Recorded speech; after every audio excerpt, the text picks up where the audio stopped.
थे। आज कितने प्रोजेक्ट हैं, कितनी योजनाएं हैं, कितने काम मुझे खुद नहीं मालूम है। और मैं वृद्धाश्रम में मात्र 12 घंटे के लिए आता था, लेकिन आपके सानिध्य ने, आपने फोन किया, हमने कहा सर मैं परीक्षण नहीं बन पाऊंगा, मेरे बहुत काम रहते हैं, मेरे पास बहुत काम चल रहा है, मैं आऊंगा, आपका सब काम सही हो जाएगा। पता नहीं बाकी बिहारी कृपा कैसी रही, मैं आज 7 तारीख से लगातार मैं यहीं हूँ, लखनऊ नहीं जा पाया। तो एक बार मैं कोट प्रणाम करता हूँ, वंदन करता हूँ, अभिनंदन करता हूँ कि जो इनसे मुझे मिला, मुझे कहीं नहीं मिला, और आपका सानिध्य मिल गया तो मुझे एक और बहुत बड़ी शक्ति मिल गई कि इनकी बहुत दिन से इनकी इच्छा थी, 7 वर्षों से वृद्धाश्रम चल रहा है, लेकिन बहुत इनकी इच्छा थी कि सर भागवत सुनाइए, भागवत सुनाइए। बहुत से प्रखंड विद्वान भागवत के थे मेरे पास में, बहुत लोग थे, लेकिन हमने एक बार आपको फोन किया और वृद्धाश्रम के नाम से कितनी मानवता आपके हृदय में है, कितना कोमल आपका हृदय होगा कि आपका फोन आया कि शुक्ला जी वृद्धाश्रम में कार्यक्रम कब हो रहा है। इसलिए एक बार कोट सभी प्रणाम और जोरदार ऊपर हाथ ताली बजाइए कि आपका फोन आया। वृद्धाश्रम नाम वैसे अंतरराष्ट्रीय अभ्यास है, देवकी नंदन जी के परम शिष्य हैं, टीवी पर, शुभ टीवी पर, आस्था टीवी पर, सभी चैनल दिखाई पड़ेंगे आपको, और करोड़ों आपके फॉलोअर्स हैं। आप अगर यूट्यूब पर देखेंगे करोड़ों फॉलोअर्स आपके हैं। लेकिन मेरे अनुभव उनका वृद्धाश्रम में वृद्धों को हम कविता और वृद्धों को हम अपना जो भी भागवत का ज्ञान होगा वो देंगे, और बहुत ही अच्छा ज्ञान मिला। मैंने अपने जीवन में भागवतें बहुत सुनी, लेकिन मैं आज 7 वर्षों में भागवत सुना, मेरे आंसू भी निकले, मैं बहुत खुश भी रहा, और मुझे एक आनंद आया कि वास्तव में जीवन सनातन धर्म में अगर भागवत आपको सुननी है, मैं सबकी चैलेंज करता हूं कि जो आपने भागवत कही है, मैं कहूँ भारतवर्ष में ऐसी भागवत करने वाला कोई व्यक्ति मुझे देखने को नहीं मिला। मैंने टीवी पर मैंने बहुत भागवत कथा सुने, लेकिन आप क्या है, आप वो बताते हैं जो हमें जरूरत है। हमें बहुत कुछ नहीं सुनना है, रामचंद्र की कहानी मालूम है, सीता जी की कहानी मालूम है, सारी कहानी आपको मालूम है, लेकिन आप वो चीज हमको दे रहे हैं जिसकी हमें जरूरत है, आवश्यकता है। और मैं समझता हूँ आने पर के भी लोग आए हैं, हमारे वृद्धजन भी आए हैं, और खासतौर से वृद्धों के साथ में आपने हमको बहुत ज्ञान दिया। और मैं ये भी इस मंच के माध्यम से पूरे प्रदेश को, पूरे भारतवर्ष को, देश विदेश को ये बताना चाहता हूँ कि भागवत अगर सुननी है तो 50-60 वर्ष की अवस्था में सुनो, 70 वर्ष की अवस्था भागवत सुनने कोई मजा तुम्हें नहीं होगा। मैं ये कहना चाहता हूँ इस मंच के माध्यम से, क्योंकि मैंने सुनी, मुझे बड़ा अच्छा लगा, मेरी पत्नी भी सुनी, पूरी सुनी उन्होंने, उनको भी अच्छा लगा। और मैं चाहता हूँ इस जमाने में इसमें अगर भागवत सुनोगे तो ज्ञान आएगा, और ज्ञान जो आएगा वो ज्ञान आप देश में विदेश में बांटेंगे, हमारा सनातन धर्म का प्रचार होगा, आगे बढ़ेगा। मैं बहुत शब्द मेरे पास नहीं है, मैं बहुत बोलता हूँ, लेकिन मैं पवन देव महाराज के लिए आज निशब्द हूँ, मेरे पास शब्द नहीं है। मैं शब्द कहाँ से लाऊं इनके इसी कार्य के लिए। मैं बहुत प्रणाम करता हूँ, कोट वंदन करता हूँ, और मैं इनसे एक आशीर्वाद चाहता हूँ, एक वचन चाहता हूँ इसी की वे वृद्धाश्रम में एक वर्ष में एक अवश्य कथा करें। मैं सभी टीम से कहता हूँ जो व्यवस्था हमारी होगी, जो हम व्यवस्था करने का प्रयास करेंगे वो आपके लिए करेंगे, वो स्वीकार हमारी करते भी हैं। मैं बहुत ना बोलते हुए इन्हीं शब्दों के साथ में एक बार बांके बिहारी की जय, बांके बिहारी की जय, एक बार राधे राधे बोलना पड़ेगा, राधे राधे, मुझे बड़ा अच्छा लगता है। एक बार राधे राधे और तेज बोलना पड़ेगा, एक बहुत अच्छा लगता है। एक बार राधे राधे बहुत तेज बोलना पड़ेगा।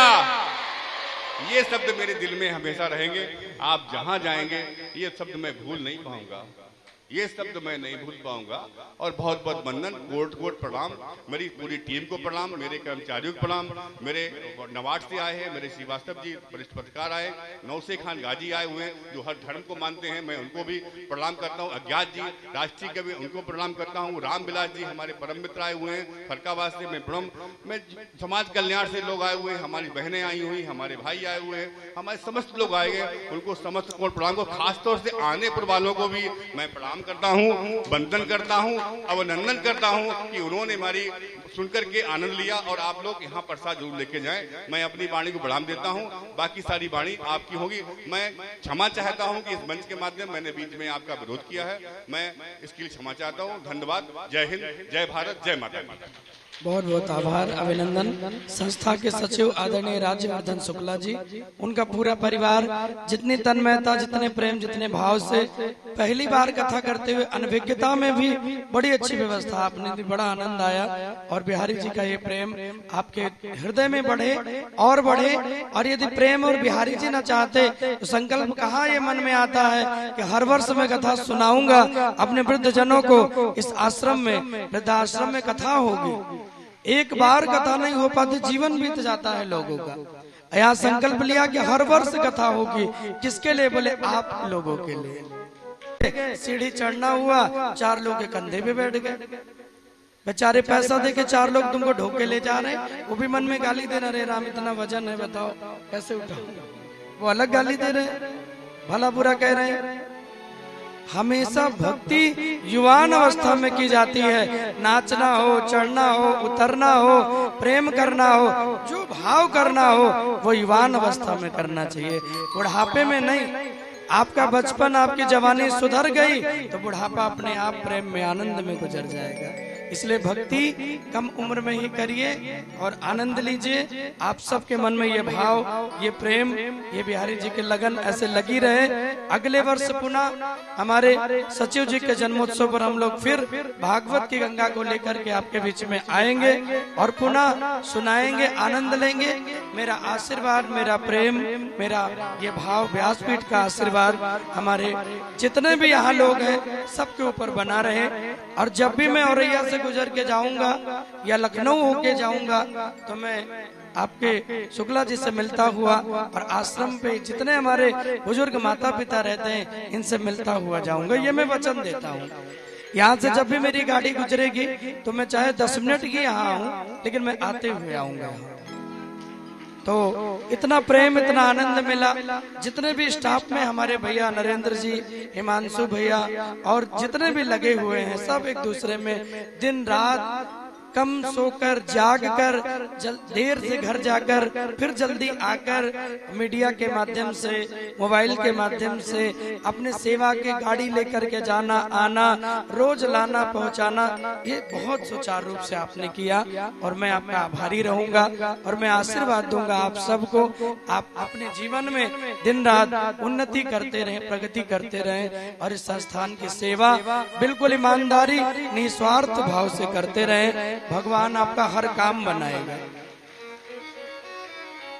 जिनको ईश्वर ने जिनका हाथ पकड़ा है, आप उनकी सेवा कर रहे हैं तो भगवान तो प्रसन्न होगा ही होगा। राधे राधे बोलना पड़ेगा, जोर से बोलना पड़ेगा और जोर से बोलना पड़ेगा।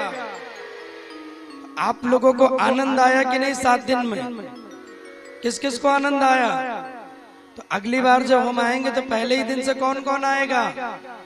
पक्का अकेले मत आना और 4 लोग को लेके आना। आपको आपके बगल वाले की कसम है, ठीक है? अगली बार मिलेंगे तो लेके आना। बगल वाले को बगल वाले की है, उनके बगल वाले को उनके बगल वाले। आपके बगल तो है ही भाई। तो ये सब रहा, बड़ा आनंद आया। मैं तो कहूँ इतना हंसी खुशी से ये पल गुजर गया कि बड़ा आनंद आया, है ना? 7 दिन ये हमारी माता जी पहले दिन कह रही थी कैसे होगा, क्या होगा। मैंने कहा मैया 12 साल हो गए करते हुए, जब हम जाते हैं तो यही होता कैसे होगा, लेकिन फिर इतना आनंद से हो जाता पता ही नहीं चलता। और मेरे जीवन में जितनी भी भागवत हुई, साल भर में कम से कम 35-40 कथा में करता हूँ, कम से कम महीने में 4 कथा हो जाती है। अब आप जोड़ गांठ के निकाल लीजिए, 500-700 भागवत से ज्यादा राम कथा मैंने कर दी और ऐसे ही 7 दिन आनंद में गुजर जाता है। लेकिन ये कथा मेरे जीवन में विशेष रही, क्योंकि देखो यजमान बहुत मिलते हैं, श्रोता बहुत मिलते हैं, लेकिन ये हमारे वृद्ध जन जिनका कोई सहारा नहीं, इस आश्रम, इस हैप्पी ओल्ड एज होम आश्रम शुक्ला जी और अभ्युदय चैरिटेबल ट्रस्ट के अलावा कोई सहारा नहीं, उनका सहारा मेरे गोविंद बने, भागवत जी बने। तो मुझे भी आप लोगों को सुनाने में बड़ा आनंद आया और बहुत प्रेम आप लोगों से बन गया है। हम लोग यहाँ से जाने के बाद भी वहाँ जब जाते हैं तो ये जो चर्चा कथा और ये जो होती है इसकी चर्चा वहाँ करते हैं और 12-1 बजे तक जागते रहते हैं। हम लोग भी ये चर्चाएं करते रहते हैं। आप लोग यहाँ करते हैं, हम लोग वहाँ करते हैं।